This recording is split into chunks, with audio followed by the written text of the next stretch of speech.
안녕하세요, 팬더입니다. 뮤지컬 영화 좋아하시나요? 저는 뮤지컬 영화를 좋아하지 않았습니다. 배우들이 대화를 하다가 뜬금없이 노래를 부르기 시작하는 게 영 적응이 안 되더라고요. 그래도 음악을 좋아해서 비현실적인 판타지 영화라고 생각하면서 거의 다 보긴 했습니다. 하지만 아직도 쉘브레의 우산처럼 모든 대사가 노래인 영화는 아직도 적응되지 않네요. 라라랜드의 감독도 대화에서 노래로 넘어가는 부분이 자기적으로 느껴져서 뮤지컬 영화를 좋아하지 않았다고 합니다. 라라랜드는 아카데미 6관왕이라는 대단한 성과를 거두었고, 이 영화의 감독은 32세에 아카데미 감독상을 받은 최연소 감독이 되었습니다. 도대체 수많은 뮤지컬 영화 중에서도 왜 라라랜드가 특별한지 그 궁금증을 하나씩 풀어보겠습니다. 영어 사전을 펼쳐서 라라랜드라는 단어를 찾아보면 환상 속의 나라라는 의미가 있습니다. 예를 들자면 She's in 라라랜드처럼 사용됩니다. 그리고 로스앤젤레스의 머리 글자인 LA의 별칭이기도 하죠. LA에는 할리우드가 있고 할리우드는 환상의 나라로 불립니다. 이 두 가지 뜻을 모두 가지고 있는 이 영화의 제목은 정말 잘 지었습니다. 라라랜드가 무슨 영화인지 한 줄로 표현한다면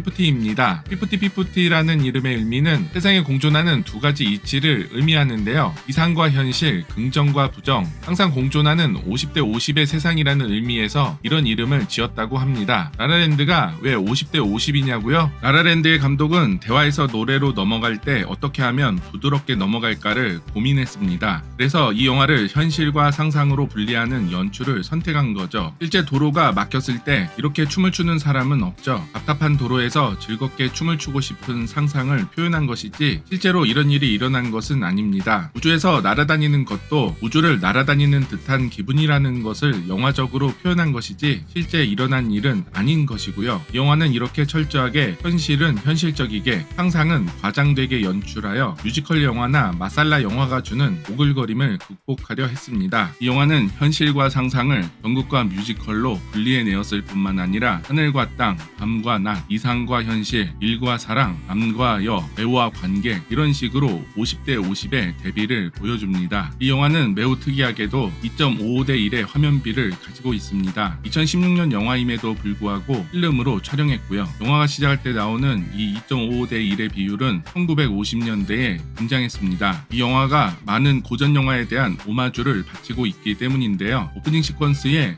차량 정체 장면은 주인공 미아와 세바스찬이 앞길이 꽉 막힌 현실에 처해 있음을 알려주는 장면입니다. 둘 다 꿈을 이루지 못하고 있죠. 미아는 전화하고 대본을 보느라 앞을 보지 못하는데 세바스찬이 자동차 경적을 울려서 미아를 깨웁니다. 미아는 워너 브로더스 스튜디오 내부에 있는 커피숍에서 일하고 있는데요. 역시 대본을 보느라 앞을 보지 못해서 옷을 버리게 됩니다. 꿈을 쫓느라 눈앞의 현실을 보지 못하는 상황임을 계속해서 보여주죠. 나중에 미아가 꿈을 포기하고 고향으로 돌아갔을 때 세바스찬이 다시 경적을 울려서 미아를 깨우게 됩니다. 미아의 친구들은 고전 영화 텔레토비의 오마주입니다. 헛소리 하지마 임마. 사실은 그리스와 웨스트 사이드 스토리의 오마주이죠. 웨스트 사이드 스토리는 너무 안일하게 로미오와 줄리엣의 스토리를 가져와서 저는 별로더라고요. George Michael. 미아가 세바스찬을 조지 마이클로 불렀는데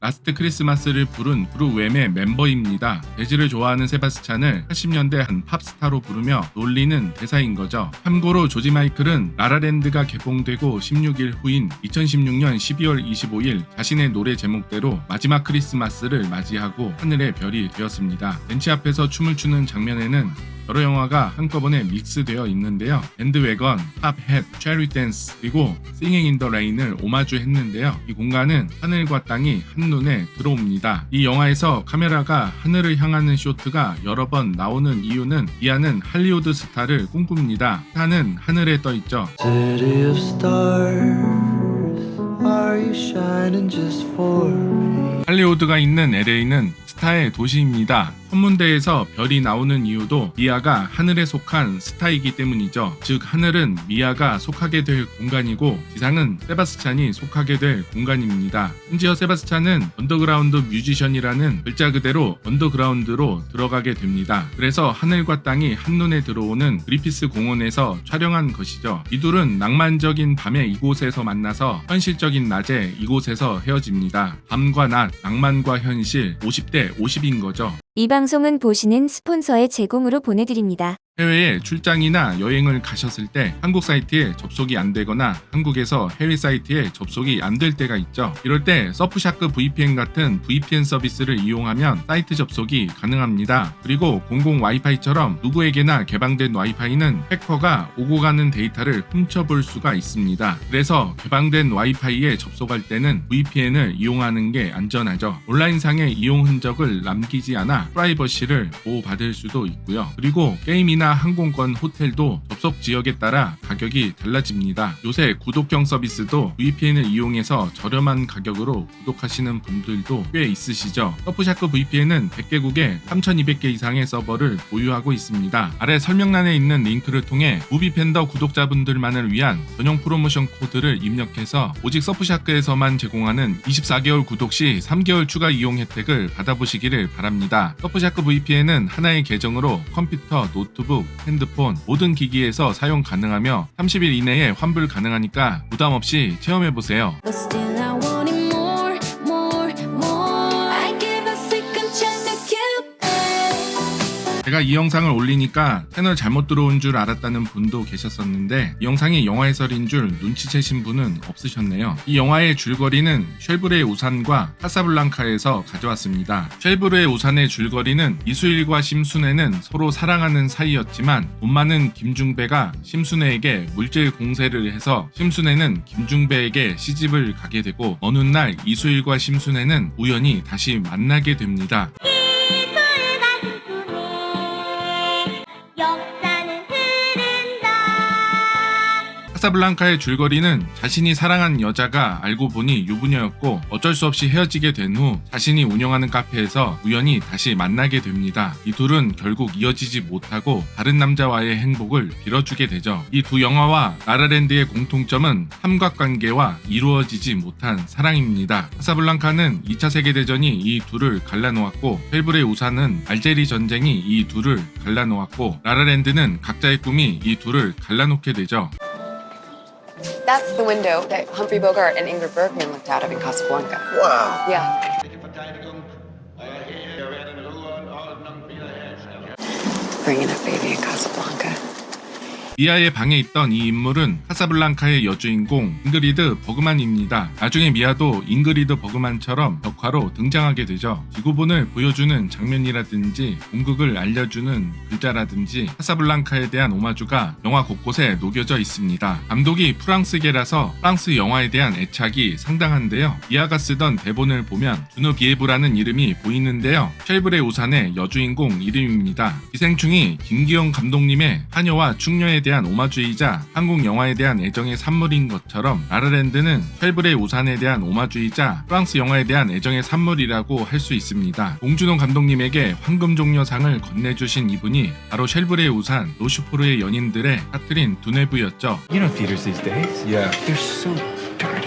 Yeah. 남친의 친구들이 영화관을 싫어하지만 영화관은 미아와 세바스찬을 연결해주는 공간이 됩니다. 미아는 현 남친을 버리고 세바스찬을 만나기 위해 영화관으로 달려갑니다. 미아가 세바스찬을 찾기 위해 무대 위로 올라갔을 때 미아의 얼굴 위로 영화의 이미지가 투사됐는데요. 결국 미아가 영화배우가 된다는 복선이기도 합니다. 이 둘은 이유 없는 반항을 보다가 필름에 불이 붙어 영화 상영이 중단되게 되는데 왜 필름에 불이 붙는지는 제가 예전에 만들었던 이 영상을 보시면 설명되어 있으니 참고하시고요. 이 둘은 이유 없는 반항을 따라 그리피스 천문대로 향합니다. 플라네타리움 장면은 우디 앨런의 영화의 장면과 롤랑루즈의 장면들을 오마주한 것입니다. 이 둘이 실제로 하늘을 날지는 못했겠지만 이 둘이 데이트하는 순간만큼은 우주에 떠있는 것만큼 황홀한 순간이었다는 표현이라고 볼 수도 있지만 미아가 하늘의 스타가 된다면 세바스찬은 상상 속에서나 함께할 수 있다는 표현으로도 볼 수 있습니다.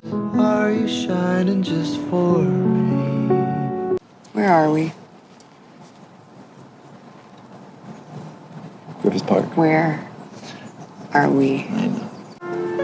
Never been here during the day.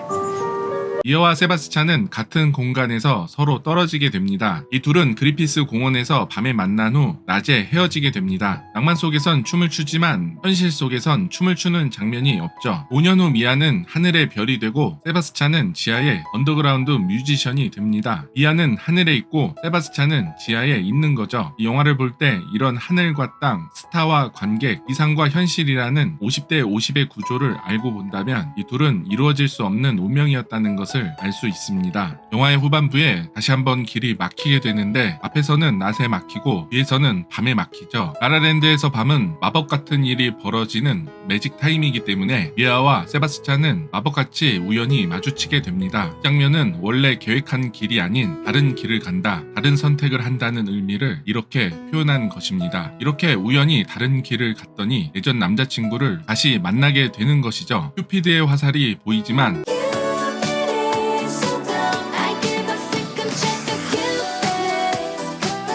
큐피드가 너무 멍청해서 이 둘의 사랑은 이루어지지 못했습니다. 미아의 진정한 사랑은 바로 이곳 지하에 있다고 관객에게 알려주는 화살표인 것이죠. 세바스찬과 미아가 다른 길을 가는 장면은 이 둘이 다른 선택을 했다면 어떻게 됐을까라는 상상임을 알려줍니다. 엔딩 시퀀스의 상상 장면은 파리의 미국인과 써니페이스, 빨간 풍선 등 여러 영화에 대한 오마주가 담겨져 있습니다. 라라랜드가 음악이 좋고 신나는 장면이 많아서 아카데미 6관왕을 받은 것은 아닙니다. 이 영화는 쉘브레 우산의 스토리를 거의 통째로 가져와서 쉘브레 우산의 리메이크라고도 볼 수 있습니다. 하지만 단순한 리메이크는 아니죠. 쉘브레 우산이나 카사블랑카나 다른 고전 영화들이 이룩하지 못한 여러 가지 예술적 성취를 이 영화는 독자적으로 이루어냈습니다. 이상과 현실, 사랑과 일, 하늘과 땅, 밤과 낮, 여자와 남자의 독특한 50대 50의 구조를 이용해 영화를 만들었습니다. 이 영상이 라라랜드의 영화 해설이라는 점을 눈치채신 분이 없었던 것으로 보아 이 영화를 보면서 이런 상징과 구조를 알고서 영화를 보신 분은 없었던 것 같습니다. 저는 이야기 자체는 쉘브레 우산이라 이 영화를 크게 칭찬할 마음은 없었지만 이 영화가 이룩한 예술적 성취 자체는 매우 천재적입니다. 영화는 소설이 아닙니다. 소설은 상황을 글로 표현하지만 영화는 상황을 화면으로 표현하죠.